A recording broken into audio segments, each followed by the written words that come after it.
행복한 교회 예배 오신 모든 분들을 사랑하고 축복합니다. 오늘도 주의 놀라운 복과 은혜가 우리의 심령을 바꾸고 새롭게 하는 놀라운 은혜가 있는 귀한 시간 되길 간절히 바랍니다. 오늘 말씀을 함께 보도록 하겠습니다. 오늘 말씀은 다니엘서입니다. 다니엘서 2장 24절부터 30절까지의 말씀을 함께 보겠습니다. 다니엘서 2장 24절부터 30절까지 말씀입니다. 이에 다니엘은 왕이 바벨론 지혜자들을 죽이라 명령한 아리옥에게로 가서 그에게 이같이 이르되 바벨론 지혜자들을 죽이지 말고 나를 왕의 앞으로 인도하라. 그리하면 내가 그 해석을 왕께 알려드리라 하니 이에 아리옥이 다니엘을 데리고 급히 왕 앞에 들어가서 아뢰되 내가 사로잡혀온 유다 자손 중에서 한 사람을 찾아내었나이다. 그가 그 해석을 왕께 알려드리리이다 하니라. 왕이 대답하여 벨드사살이라 이름한 다니엘에게 이르되 내가 꾼 꿈과 그 해석을 내가 능히 내게 알게 하겠느냐 하니 다니엘이 왕 앞에 대답하여 이르되 왕이 물으신 바 은밀한 것은 지혜자나 술객이나 박수나 점쟁이가 능히 왕께 보일 수 없으되 오직 은밀한 것을 나타내실 이는 하늘에 계신 하나님이시라. 그가 느부갓네살 왕에게 후일에 될 일을 알게 하셨나이다.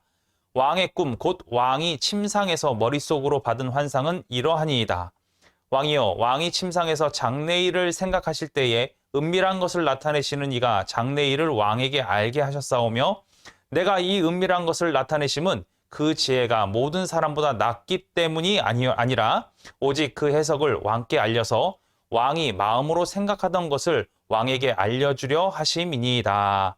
아멘. 오늘 말씀의 제목은 은밀한 것을 보이시는 하나님. 은밀한 것을 보이시는 하나님이란 제목으로 함께 말씀을 나눠보도록 하겠습니다. 우리는 미래 일에 대해서 되게 궁금해합니다. 미래에 어떤 일이 나타날지만 잘 알아도 우리의 삶은 불안하거나 두렵지 않을 것 같습니다. 그러나 놀랍게도 우리는 한 치 앞도 알 수 없는 그런 사람들이지요. 내가 앞에 어떤 일이 있을 거라는 것을 아는 사람은 그거에 대해서 충분히 준비를 하고 또 그 일에 대해서 충분히 계획을 해서 그 일이 나에게 좋은 일이면 더 좋게 만들려고 또 그 일이 나에게 나쁜 일이면 일어나지 않게 만들려고 아마 노력을 할 겁니다. 그러나 우리는 그것을 알지 못해요.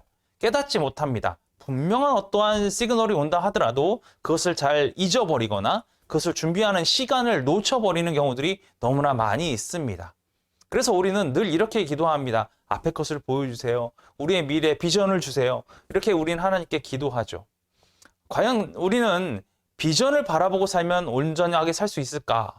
저는 아마 비전을 바라보고 살면 혹은 미래를 바라보고 살면 정말 행복하게 살 수 있을 것 같아요. 근데 그 하나님께서 오늘 우리에게 그 비전을 밝히 보여주시겠다라고 특히 오늘 말씀 제목처럼 은밀한 것을 우리에게 알려주시겠다고 말씀하고 계십니다. 놀랍지 않습니까? 그럼 과연 하나님께서는 우리에게 어떠한 일들을 행하시길 원하시고 그리고 또한 우리의 어떠한 삶이 하나님의 뜻 가운데로 걸어가는 온전한 삶인지 그것을 깨닫게 하기 위해서 오늘 이 말씀을 우리에게 허락하셨거든요. 과연 우리에게 은밀한 것을 보이시는 이유가 과연 무엇일까? 그리고 은밀한 것을 본 우리들은 과연 어떻게 행동하고 살아야 할 것인가? 이 부분에 대해서 우리가 한번 나눠보았으면 좋겠습니다. 먼저 이 본문의 내용들은 너무나 잘 알고 있습니다. 느부갓네살 왕이 꿈을 꿨지요. 환상을 봤습니다. 환상을 봤는데 이 환상에 대해서 그 다음날 아침에 일어나자마자 모든 박수와 술객들을 다 모아놓기 시작합니다. 다 모아놓고 그 다음에 뭐라냐면 꿈에 대해서 얘기해주지 않고 내 꿈이 무엇인지를 알아맞혀라. 그리고 그 꿈의 해석을 알아맞혀라. 이렇게 시험한 거예요. 그러니까 어떤 일이 벌어졌습니까? 누구도 꿈이 무엇인지 이야기를 안 해주니까 해석할 수가 없는 거예요. 어떤 꿈인지 알 수가 없는 거예요. 그러니까 느부갓네살 왕이 이 모든 사람들을 어떻게 하라고 명령하시냐면 다 죽여라. 이렇게 명령했단 말입니다. 모든 박수, 술객, 지혜자들 다 죽을 수밖에 없는 위치에 처해 있는 거예요. 이제 곧 머리가 달아날 그런 상황에 처해져 있는 겁니다. 이때 누구도 함께 죽을 처지에 놓였냐면 다니엘과 그 세 친구 역시 함께 죽을 처지에 놓여 있었다라는 거예요. 그러니까 다니엘이 오늘 말씀처럼 뭐라고 그러냐면 아리옥을 찾아가서 나를 왕께 데려다 줘라. 내가 왕이 지금 낸 이 수수께끼를 내가 잘 풀어보겠노라. 이렇게 이야기하고 있는 거예요. 오늘 24절 말씀 함께 볼까요? 24절 말씀 보니까 이에 다니엘은 왕이 바벨론 지혜자들을 죽이라고 명령한 아리오게로 가서 그랬어요. 아리옥을 찾아갔어요. 직접 자기 발로 찾아갔습니다. 그리고 어떻게 하라고 했습니까? 바빌론 지혜자들을 죽이지 말고 나를 왕의 앞으로 인도하라. 이렇게 이야기했습니다. 왕의 앞으로 인도하라. 지금 어떤 상황입니까? 한꺼번에 많은 사람들이 한꺼번에 죽을 수밖에 없는 상황입니다. 바벨론의 모든 술객들, 박수들, 그리고 모든 지혜자들, 이 모든 사람, 심지어 오늘 주인공인 다니엘과 그 세 친구 역시 죽을 상황에 처해져 있는 거예요. 근데 하나님은 오늘 여기서 하나님의 마음을 정말 잘 알아야 합니다. 오늘 다니엘에게 허락하신 참된 지혜 때문에 이 모든 사람이 살아날 수 있었다는 거예요. 오늘 우리는 이 하나님의 마음을 알아야 합니다. 하나님께서는 비록 그들의 생명이 뭐 이방 땅에 있는 사람들이고 점을 치는 사람들이고 술객들이고 박수들에 불과하지만 그들의 한 영혼까지도 생명을 잃어버리는 것에 대해서 원치 않으시는 분이 바로 하나님이십니다. 우리는 이것을 분명히 알아야 합니다. 또한 하나님께서는 다니엘을 사용하셔서 이 모든 사람을 살리는 일에 다니엘을 사용하시길 원하셨다라는 거예요. 이게 가장 주목할 만한 포인트입니다. 하나님께서는 저와 여러분을 사용하셔서 어떤 일에 쓰길 원하시냐면 생명을 살리는 일에 사용하기를 원하시는 분이 바로 하나님이시라는 거예요. 하나님의 마음은 죽이는 데 있지 않습니다. 하나님의 마음은 무너뜨리는 데 있지 않아요. 살리고 세우는 데 있다라는 거예요. 우리는 가끔 신앙생활 하다 보면 어떤 일이 있습니까? 신앙은 저 사람은 정말 잘 못하는 것 같아. 우리 스스로가 판단하죠. 그리고 어떡합니까? 이 한 사람 세우는 것도 부족한데 이 한 사람 무너뜨리는데 익숙한 사람들이 너무나 많이 있더라는 거예요. 제가 이제 많은 사람들 이제 사역자들을 같이 이제 동역도 하기도 하고 그러지만 두 가지 사역자의 모습들을 봅니다. 어떤 사역자의 모습을 보냐면 첫 번째는 외부에서 웬만한 사람들 다 불러와요. 기타 잘 치는 사람, 드럼 잘 치는 사람, 뭐 베이스 잘 치는 사람, 건반 잘 치는 사람 다 불러 모아요. 그들이 알아서 어떤 예배 음악을 잘 할 수 있게끔 만들어요. 이런 사람이 있습니다. 그들은 어떤 거예요? 자신이 가진 것을 가지고 그런 재정의 여유를 가지고 뭘 하는 거예요? 그분들의 이야기는 이렇습니다. 보다 좋은 음악으로 보다 좋은 예배를 만들기 위하여 그들을 사용합니다. 이렇게 얘기를 합니다. 그리고 또 한 사람의 종류의 사역자들이 있습니다. 어떤 사람들이냐면 정말 부족해도 이 사람을 드럼에 세우고 훈련을 시키고 정말 부족해도 정말 어려도 한 사람을 세워서 건반을 치게끔 만들고 또 정말 아무것도 모르는 도레미파솔라시도 모르는 사람을 데려다가 기타를 잡게 하고 훈련을 시켜서 그 연주를 하게끔 만들고 이들에게 나올 수 있는 음악이라는 것은 한계를 갖고 있습니다. 그러나 그 음악을 가지고 어떻게 합니까? 하나님을 찬양하는 일에 사용하는 거예요. 만약에 그들이 그 자리에 서지 않았다고 한다면 어떤 일이 벌어지냐면 그들은 아마 세상 음악에 빠졌을 거예요. 만약에 음악을 했다 하더라도. 그리고 그들의 음악에서 아예 손을 떼고 살았을 수도 있습니다. 그런데 어떤 일이 벌어지냐면 그 예배 장소에 그 예배 처소에 찬양을 하는 예배자로 세워지기 시작하는 그 순간부터 그들이 무럭무럭 자라기 시작해서 나중에는 그들이 교회의 정말 일꾼으로 기둥으로 세워지는 그런 놀라운 일들도 많이 보았거든요. 이처럼 사역 두 가지 종류의 사역자, 한 사람은 이미 다 완성되어 있는 것으로 완성을 시키기 위해서 자신의 역량을 사용하시는 분도 계시고 또 어떤 분들은 정말 아닌 사람들을 모아서 세우는 곳에도 있다라는 거예요. 여러분, 우리가 사역을 할 때도 특히 저도 이제 그런 부분들에 대해서 집중을 하려고 노력하고 있지만 사역은 다른 것에 있는 것이 아닙니다. 목회는 세우는 것에 있습니다. 목회는 살리는 것에 있습니다. 마음이 무너졌고 마음이 어렵고 마음이 괴로운 사람들이 교회에 와서 무엇을 할 수 있습니까? 그런 사람들이 교회 안에서 큰 일을 할 수 있는 거예요. 소위 말해서 여러분 생각해 보십시오. 내 마음이 너무 기쁩니다. 내 마음이 너무 행복합니다. 그래서 교회 와서 헌신하겠습니다 하고 달려드는 사람도 있어요. 그런데 어떤 사람은 마음이 정말 무너집니다. 마음이 정말 괴롭습니다. 지금의 상황은 정말로 돌이킬 수 없는 것 같은 상황입니다. 그럼에도 불구하고 주님 앞에 엎드러짐으로 말미암아 그의 마음에 평강이 일어나니까 그들이 스스로 팔을 걷어붙이고 봉사하고 헌신하는데 스스로 나서더라는 거예요. 우리는 이런 사역을 해야 합니다. 이런 목회를 해야 되는 거거든요. 한 사람을 살리는 목회. 여러분 주위에 어떤 사람들이 계십니까? 마음이 무너져 계신 분들이 계십니까? 여러분 직접 가서서 손을 내미시고 위로해 주는 일을 하셔야 하는 거예요.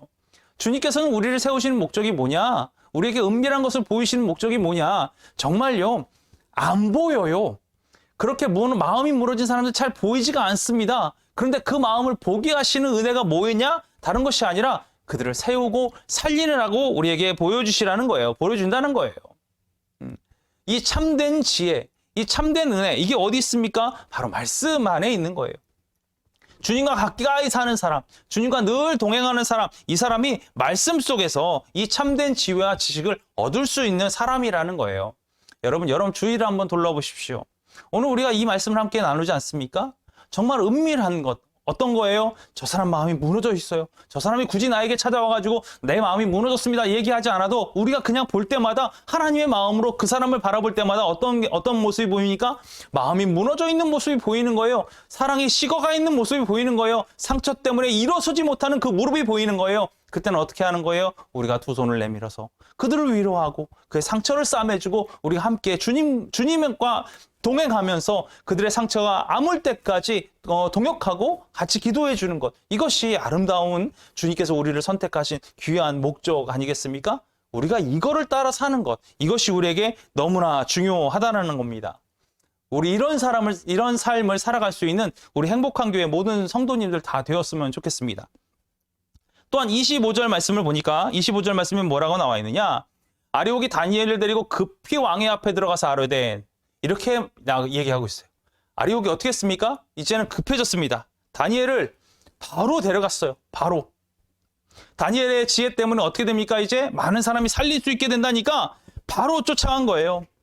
다니엘은 어떤 사람입니까? 열심히 공부한 사람입니다. 열심히 공부했던 사람이에요.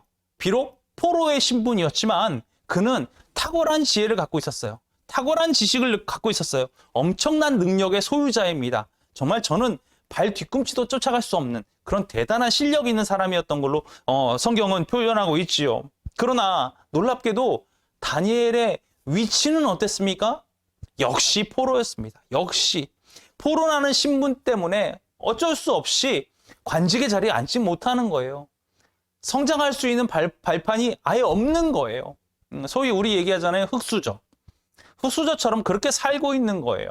어떤 것도 성장할 수 없는 상태, 그 한계라는 상태. 그런데 하나님께서는 오늘 사람의 목숨이 죽을 수 있는 그 위기라는 것을 발판 삼아 무엇을 세우시기를 원하냐면 다니엘을 높이시기를 원하시는 거예요. 오늘 우리는 이 위기라는 모습을 잘 바라볼 필요가 있습니다. 이 위기가 어떤 사람에게는 무너짐의 계기가 됩니다. 이 위기가 어떤 사람에게는 좌절의 계기가 됩니다. 그러나 주님께 동행하고 주님과 함께하는 사람의 이 위기는 놀랍게도 하나님께서 나를 새롭게 세우시려는 귀한 은혜의 발판으로 바라볼 수 있게 된다는 거예요. 오늘 다니엘을 어떻게 합니까? 아리옥이 다니엘을 급히 데리고 왕 앞에 갔다 그랬습니다. 급히 데리고 아무리 낮은 자리에 있고 아무도 알아주지 않는 그 다니엘을 아리옥이 어떻게 합니까? 급하게 데려간 거예요. 누구 앞에요? 왕 앞에 데려간 거예요. 여러분, 별과 같은 사람은요, 숨길래야 숨길 수가 없습니다. 그 사람은 숨겨지지가 않는 거예요. 우리가 너무나 잘 알고 있지 않습니까? 등경 위에 있는 등불은 숨길 수가 없는 거예요. 모든 사람이 다 알게 되는 거예요. 그만큼 영향력을 끼칠 수 있게 되는 거예요. 아무리 스스로가 숨으려고 해도 그 사람의 영향을 어떻게든 숨길 수가 없게 되는 거예요. 우리는 이것을 명백하게 알아야 합니다. 하나님께서 반드시 세우십니다. 하나님께서 반드시 높이십니다. 반드시 들어 쓰십니다. 우리가 이것을 알고 있어야 되는 거예요. 그렇기 때문에 여러분 무엇을 해야 됩니까? 준비하셔야 되는 거예요. 준비하셔야 되는 거예요. 어떻게 준비합니까? 언제 준비합니까? 어떤 걸 준비합니까? 기도하십시오. 하나님께 지금 무엇으로 쓰임받을 수 있을지 위해서 기도하십시오. 또한 여러분, 나는 이걸 못해. 나는 이거 해본 적이 없어. 그거 생각하지 마시고 무엇이든 다 해보십시오. 혹시 아십니까? 여러분이 지금 아무것도 알지 못했던 바로 그것이 여러분에게 주어진 한 달란트라는 것을. 제가 많은 사람들을 이제 악기를 가르치기도 합니다. 어떤 사람에게 기타를 가르치기도 하고 어떤 사람에게 드럼을 가르치기도 합니다. 어떤 사람은 베이스 기타를 가르치기도 합니다. 그런데 놀랍게도 전혀 이런 것을 해보시지 못한 분들이 악기를 갖고 너무나 흥미를 가지시는 거예요. 그러다가 얼마 전이 아니죠. 꽤 오래 전에 저한테 이런 고백을 하신 분이 계셨어요. 이제는 이제 그 한 교회 찬양단의 베이시스트로 열심히 섬기고 계신 분이신데 이분이 저한테 그러시는 거예요. 나는 이것이 정말로 나는 생전, 그러니까 전혀 이것을 악기를 다뤄보려고는 상상도 하지 못했다. 그런데 지금은 이 악기가 너무나 좋다라는 거예요. 하나님께서 이것을 사용케 하신 그 은혜가 나한테 있다라는 걸 이제는 느낀다라는 거예요. 여러분, 우리는 알지 못합니다. 정말 알지 못합니다. 그것이 나의 달란트인지 알지 못합니다. 정말 아무것도 못하는 친구가 어느 날 그 축구 클럽에 왔어요. 축구 클럽에 와가지고 볼 주고 야, 너 놀아. 열심히 놀아. 괜찮아. 재밌게 놀아. 골문에도 골도 차고 놀아. 이렇게 시켰어요. 그거 어떻게 되는지 아십니까? 1년 만에 확 바뀌었습니다. 놀라운 재능을 보이기 시작하는 거예요. 알지 못하는 거예요. 전혀 모르는 거예요. 우리는요, 해보지 않은 것뿐이에요. 경험하지 못했던 것뿐이에요. 그것 때문에 우리가 두려워하는 거예요. 그런데 오늘 우리를 그렇게 준비시키신 이후에 하나님께서는 어떻게 하시냐면 쓰신다는 거예요. 세우신다는 거예요. 오늘 말씀에도 나왔지 않습니까? 갑자기 전혀 예상하지도 못한 상태에서 자, 급히 갑자기 오늘 아리옥이 어떻게 합니까? 급히 다니엘을 어디로 데려가요? 왕 앞에 데려가지 않습니까? 다니엘의 위치는 어디였습니까? 저 밑바닥에 했어요. 포로 신분이었어요. 어쩔 수가 없는 포로 신분이었어요. 근데 왕 앞에 나갈 수 있는 놀라운 은혜의 자리에까지 가는데 어떻게 갑니까? 급히 갔다 그랬어요. 만약에 준비가 안 됐으면 오늘 그 지혜자들이나 술객이나 박수처럼 어떻게 됩니까? 죽을 수밖에 없는 존재가 될 수밖에 없을 수도 있어요. 그러나 오늘 다니엘은 완벽하게 준비가 되어 있었습니다. 어쩐 준비요? 하나님과 동행하는 준비가 되어 있었다라는 거예요. 잘 준비가 되었었다는 거예요. 그러니까 어떻게 돼요? 왕 앞에 가서도 아무 문제가 없는 상황을 맞이하게 되는 거예요. 여러분, 지금 이 순간이 어떤 순간인지 아십니까? 여러분, 넓은 들에 있는 곡식들 이미 이제 지금 다 지나서 눈보라가 치는 그런 겨울이 다 됐지만 오늘 대강절 첫째 주기도 하지만 여러분 잘 기억하십시오. 놀라운 일이 뭐냐면 이 벽시 하나가 살아남기 위해서 이 벽시 하나 1년 동안 그 농사 짓는 그 사람들의 손에 의해서 잘 자라게 되는데 이 벽시가 처음에 어디에 심기는지 아십니까? 그냥 얇은 판 위에 숯 뿌려진 상태로 심겨져요. 그들이 싹이 나가지고 모내기 할 수 있는 순간까지 가는 모판이라는 곳에 심겨진다는 거예요. 여러분, 지금 우리가 바로 그러한 순간들입니다. 우리는 이제 어떤 순간이냐면 우리 자신이 이 모판에 심겨지는 순간이에요. 나이가 많으십니까? 염려하지 마십시오. 여러분 모두가 지금까지 자라나지 못하고 열매 맺지 못했다면 우리의 신앙은 어떤 거예요? 모판 위에 심겨지는 거예요. 여러분이 지금껏 찾지 못했던 달란트 하나가 있다면 여러분은 어느 위치에 있는 거예요? 그 달란트는 지금 모판에 심겨지고 있는 거예요. 이제 이게 잘 자라서 너른들의 이제 모내기해서 거기서 진짜 자라고 거기서 열매를 맺게 되는 거예요.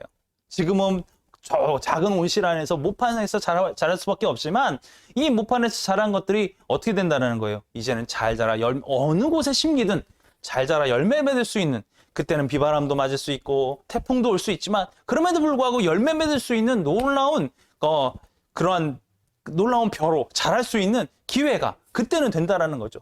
여러분, 지금 이 달란트, 지금 여러분이 준비하는 이것이 너무나 소중하다는 것을 깨달으셔야 합니다. 저는 우리 교회에 대해서 소개를 할 때 어떻게 소개를 하냐면 이 교회는 모판과 같은 교회입니다. 이렇게 소개합니다. 왠지 아십니까? 여기서 많은 사람들이 자신의 달란트를 키워나가고 있어요. 세상에 어디 가도 심겨지지 않는 그런 달란트를 키워나가고 있습니다. 심지어 저희 교회에 오는 청년들의 대부분이 저희 교회 교인이 아닙니다. 이렇게 좀 놀라울 수 있습니다. 저희 교회에 등록되어 있는 사람들이 아닙니다. 저희 교회 교인들이 아니에요. 청년들이. 그러나 이곳에서 함께 하나님을 찬양하고 이곳에서 함께 하나님께 예배하는 음악을 만들고 음악을 연주하면서 준비합니다. 그들은 각자 자신들이 섬기는 교회들이 다 따로 있어요. 근데 저는 오늘 이 얘기를 왜 드리냐? 저는 제 목회적 관점에서 이들은 모판 안에 있는 뭐라 그러죠? 이 어린 벼와 같다라고 저는 생각을 해요. 이 어린 벼 안에 제가 어떻게 이 어린 벼를 잘 가꾸느냐에 따라 가지고 이들이 열매 맺는 벼가 되느냐 아니면 쭉정이 가라지가 되느냐, 이것이 여기서 결정나는 거거든요. 그래서 모판이 너무나 소중한 것입니다. 저희 교회는 씨 뿌리는 곳이에요. 여기서 씨 뿌려서 쭉정이가 아닌 튼실한 벼로 자랄 수 있게끔 세상 어느 곳에 심기더라도 거기서 하나님을 증거하고 하나님께 영광을 돌리는 삶을 살아갈 수 있게끔 하는 가장 첫 중요한 그 단추, 이 단추를 저희가 이 교회에서 사역하고 있는 거예요. 여러분, 대강절 첫 번째 주입니다. 정말 소중한 게 뭔지 아십니까? 예수님께서 이 땅에 오신다는 거예요. 왜요? 저와 여러분 때문에 오신다라는 거예요. 무엇을 준비하시겠습니까? 여러분, 이제 우리는 갓 신앙을 심는 그런 사람들의 몫으로 살아갔으면 좋겠습니다. 그래서 이젠 쭉정이가 아닌 열매 맺는 자의 모습으로 주님 앞에 나갈 수 있게끔, 주님, 제가 그동안은 주님께서 저를 위해서 이렇게 많이 헌신해 주셨는데 제가 이렇게 약한 우리들이 주님을 기다리는 마음으로 내 안에 안 좋고 나쁜 것들을 다 뽑아내버리고 주님 앞에 온전한 것으로 주님 앞에 드리고 싶습니다 라고 지날 수 있는 이번 대강절이 되었으면 좋겠습니다. 코로나 때문에 힘들다는 것 잠깐 접어두자고요. 이제 우리가 주님을 기다리는 마음으로 무엇을 생각하냐면 내 마음 속에 주님을 맞이하는 그런 준비들을 얼마나 잘해가고 있는가, 이거에 대해서 생각할 수 있는 우리들의 모습이 되었으면 좋겠습니다. 27절과 28절 말씀 한번 같이 보죠. 27절과 28절 보니까 다니엘이 왕의 앞에서 대답하되 왕이 물으신 바 은밀한 것은 지혜자나 술객이나 박수나 점쟁이가 능히 왕께 보일 수 없으되 오직 은밀한 것을 나타내시는 이는 하늘에 계신 하나님이십니다. 이렇게 고백하고 있어요. 담대하죠? 담대합니다. 왕은요, 지금 당장이라도 다니엘의 목을 칠 수 있는 위치에 있는 사람입니다. 당장 죽을 수도 있는 상황입니다. 지금 여러분 잘 생각하십시오. 그 수많은 사람들이 왕 앞에 와서 모였다가 어떻게 됐습니까? 아무도 답을 못해서 왕이 화가 머리끝까지 난 상태입니다. 모두 다 죽여버려라 라고 명령을 한 상태입니다. 그 상태에서 아레옥이 누굴 데리고 왔습니까? 다니엘을 데리고 급히 왕 앞에 온 거예요. 지금 왕은요, 당장 그 다니엘 내 눈앞에서 치워! 이렇게 얘기할 수도 있는 상황입니다. 아레옥이 내가 한 명을 찾아왔습니다 라고 얘기하고 있지만 그럼에도 불구하고 어떻습니까? 당장의 왕의 명령 한마디에 죽을 수도 있는 그런 상황이 바로 지금 이 상황이라는 거예요. 그런 다니엘의 모습은 오늘 너무나 담대하고 어떠한 상황 가운데서도 주눅들지 않는 용감하고 담대한 그 모습을 오늘 보여주고 있는 거예요.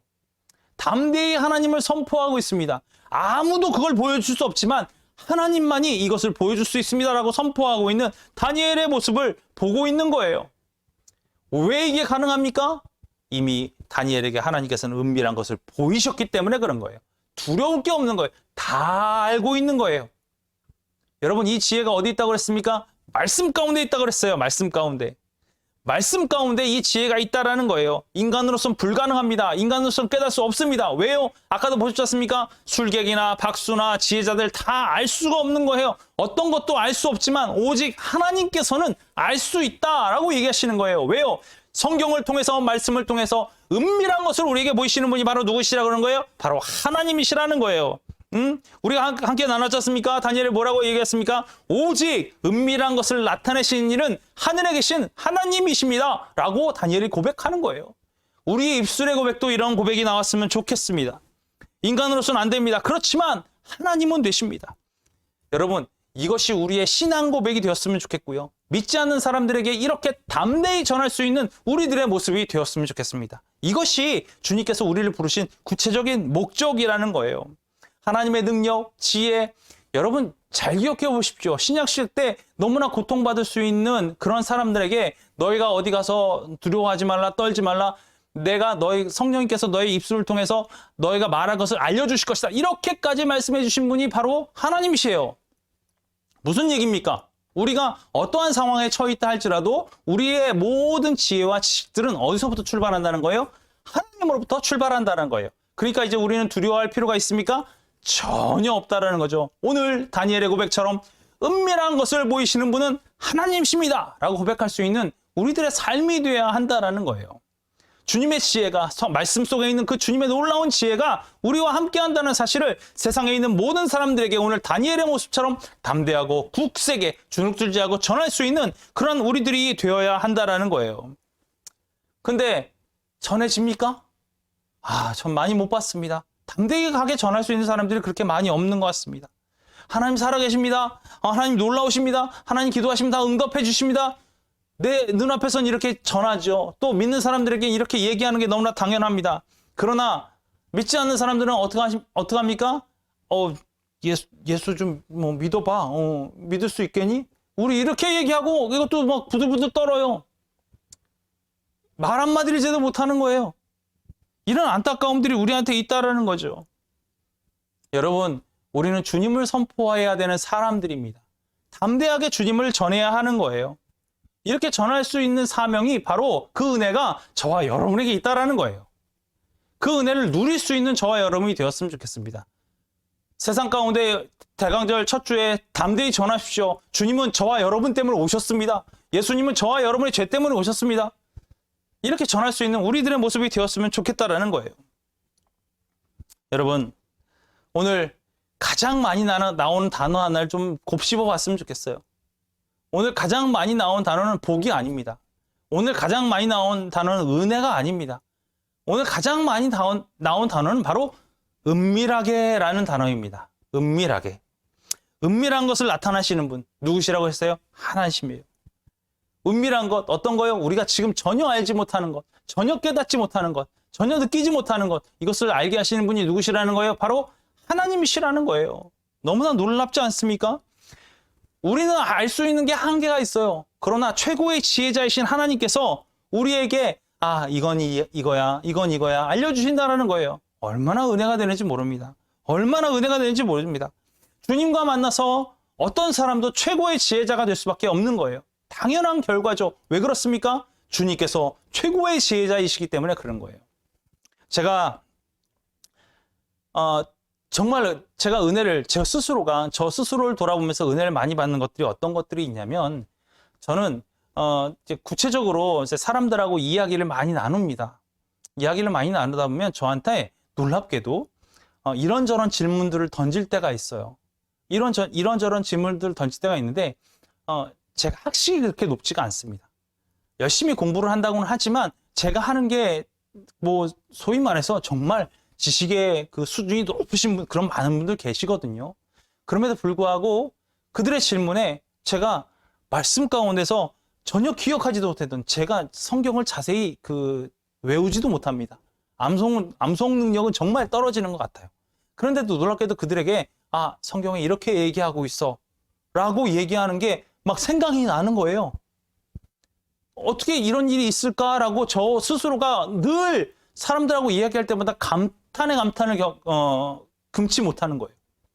여러분, 이거 제가 주님이 하셨다는 거 고백하기 위한 겁니다. 제 자랑이나 저게 아닙니다. 정말 누군가가 저와 같은 입장이었다면 저와 같이 이렇게 대응하셨을 거예요. 어떤 사람의 질문에 대해서 제가 말씀으로 그들에게 알려줄 수 있는 그 놀라운 게, 제가 너무나 놀라는 거예요. 어떻게 내가 이것을 기억해냈지? 저 사람의 상황에 이것이 너무나 딱 들어맞는데 내가 어떻게 그것을 기억해내고 지금 알려주고 있지? 이런 상황들을 매번 경험하게 되는 거예요. 이런데 어떻게 제가 나의 지식이 놀라워, 나의 놀라운 그 학식이 너무 놀라워, 이렇게 제가 어떻게 고백하겠습니까? 저도 제가 모르는 구절이에요. 그런데 그게 갑자기 기억나는 거예요. 언제 읽었을지 모르는 구약에 있는 한 구석에 있는 그 구절이 갑자기 기억이 나는 거예요. 어느 날 갑자기 생각하지도 못했는데 신약의 한 구절이 너무 딱 기억이 나는 거예요. 그래서 어떻게 합니까? 그에게 알려줬더니 그가 은혜를 받고 눈물을 흘리고 그렇게 되더라는 거예요. 이거는요, 여러분, 다른 것이 아닙니다. 하나님이 하셨기 때문에 할 수 있는 거예요. 다른 것이 아니에요. 오늘 다니엘도 그렇게 고백하지 않습니까? 모든 지혜자들이 알지 못했던 것들을 지금 왕에게 알려주고 있습니다. 그러나 내가 이만큼 잘 알아, 내가 이만큼 똑똑해, 이거 우쭐대고 얘기했습니까? 절대 그러지 않았습니다. 오늘 30절 말씀 보니까 뭐라고 얘기하고 있는 거냐면, 내가 이 은밀한 것을 나타내심은 내 지혜가 모든 사람보다 낫기 때문이 아니다 라고 얘기하고 있습니다. 내 지혜는 다른 사람에 비교했을 때는 아무것도 아닙니다. 그러나 오직 이 해석을 왕께 알려서 왕의 마음이 생각하던 것을 왕에게 알려주려 합니다 라고 얘기합니다. 그리고 이 은밀한 것을 누가 보이셨다고 했어요? 바로 하나님께서 보이셨습니다 라고 얘기하는 거예요. 스스로의 교만과 자랑이 아니라 어떤 겁니까? 나는 아무것도 아닙니다. 그러나 나에게 이 은밀한 것을 보이시고 왕에게 알려주셔서 왕이 깨닫게 하시려는 그 놀라운 기회는 누가 우리에게 허락하신 거다? 하나님께서 허락하셨다라는 거예요. 하나님께서 허락하셨기 때문에 왕이 이제 이 깨달음을 받게 될 수 있습니다 라고 얘기하는 거예요. 능력의 원천이 자신에게 있지 않고 하나님께 있음을 고백하고 있는 거예요. 오직 하나님을 영화롭게 하는 데만 다니엘은 자신의 입술을 사용하고 있는 거예요. 왕이 진실로 신뢰해야 될 분, 왕이 진실로 믿어야 할 분, 그 다음에 왕이 진정으로 붙잡아야 할 분이 누구라는 것을 분명하게 알려주고 있는 거예요. 누굽니까? 바로 하나님이시라는 거예요. 여러분, 은사가 있으십니까? 지혜가 많으십니까? 지식이 많으십니까? 재물이 많으십니까? 명예가 많으십니까? 여러분, 그 모든 것을 하나님께 영광 돌리는 데 사용하셔야 한다는 거예요. 오늘 이 다니엘서가 얘기하고 있는 것은 은밀한 것을 보이신 구체적인 이유는 다른 것에 있는 것이 아니라 자신이 가진 모든 것을 가지고, 즉 자신이 이 모든 것을 가질 수 있도록 하나님께서 주신 그 모든 것을 가지고 뭐 하라는 거예요? 하나님을 영화롭게 하는 삶을 살아내라 하신 거예요. 그리고 어떻게 하라는 거예요? 하나님께만 영광을 돌려야 된다, 이렇게 얘기하고 있는 거예요. 여러분, 은밀한 것을 보고 싶으십니까? 미래의 어떤 일들을 바라보고 싶으십니까? 그것을 가지고 여러분 주님께 영광 돌리는 삶을 살겠노라고 결단하시고 하나님께 매달려 보십시오. 주님께서는 여러분을 사용하셔서 그 은밀한 것을 보이시고 여러분의 삶을 통하여, 여러분의 입술을 통하여, 여러분의 능력을 통하여 무엇을 보이실 거냐면 하나님께 영광을 드러내는 여러분의 모습을 찾으실 겁니다. 여러분, 우리의 초점이 어디에만 맞춰져 있어야 합니까? 우리의 초점은 하나님께만 맞춰져 있어야 합니다. 다른 것을 우리가 찾을 이유가 없는 거예요. 왜 그렇습니까? 오직 주님께서 다 이루시기 때문에 그렇습니다. 오직 주님께서 다 하시기 때문에 그렇습니다. 그 주님이 이제 우리에게 오시는 거예요. 성탄절 때 이제 우리에게 오시겠죠. 우리 대강절 첫째 주를 맞이하는 우리들의 모습이 어떻게 우리의 마음을 가다듬고 있어야 하느냐? 다른 것이 아닙니다. 주님 앞에 우리가 준비된 자의 모습으로, 주님 앞에 우리가 거룩함을 회복한 모습으로, 비록 안 되면 주님 앞에 엎드러진 모습으로 주님 앞에 나가고자 이 대강절 첫 주를 보내고 있는 거예요. 왜 그렇습니까? 주님이 하시기 때문에 그렇습니다. 주님이 이루시기 때문에 그렇습니다. 오늘 이 주님께 매달리고 이 주님께 붙잡힘으로 말미암아 우리의 삶이, 우리의 모든 것이 나의 자랑, 나의 교만, 나의 능력, 나의 명예, 나의 재물로 이루어진 것이 아니라 오직 주님이 하셨음을 고백하는 우리 행복한 교회 모든 성도님들이 다 되었으면 좋겠습니다. 그리고 세상 가운데 정말 쓰러져가고 무너져가고 없어져가고 죽어가는 그 영혼들을 향하여 우리가 먼저 손을 내밀고 그들과 함께 주님 앞에 나아오는 그런 귀한 은혜가 있는 우리 행복한 교회 모든 성도님들이 다 되었으면 좋겠습니다. 대강절 기간입니다. 여러분, 깊이 여러분을 상고하시고 여러분 스스로를 잘 돌아보셔서 나의 영에 상처받은 부분 주님 앞에 나와 치유받으셨으면 좋겠고요. 나의 무너져버린 그 영혼이 있다면 새로운 힘을 얻으셨으면 좋겠고요. 주님 앞에 나오는데 장벽처럼 쌓여져 있는 나의 죄악들이 있으면 이 시간 다 허물어버리고 주님 앞에 나의 거룩함으로 나아갈 수 있는 것을 위하여 기도하고 엎드려 주님 앞에 나아가는 그런 우리들의 모습이 되길 간절히 바랍니다. 여러분, 한 주간 정말로 놀라우신 하나님의 은혜를 붙잡으시고 나의 삶이 주님께만, 나의 모든 초점이 주님께만 바라보고 나갈 수 있는 우리 모두가 되길 간절히 바라고 한 주 동안 승리하시길 간절히 축원합니다.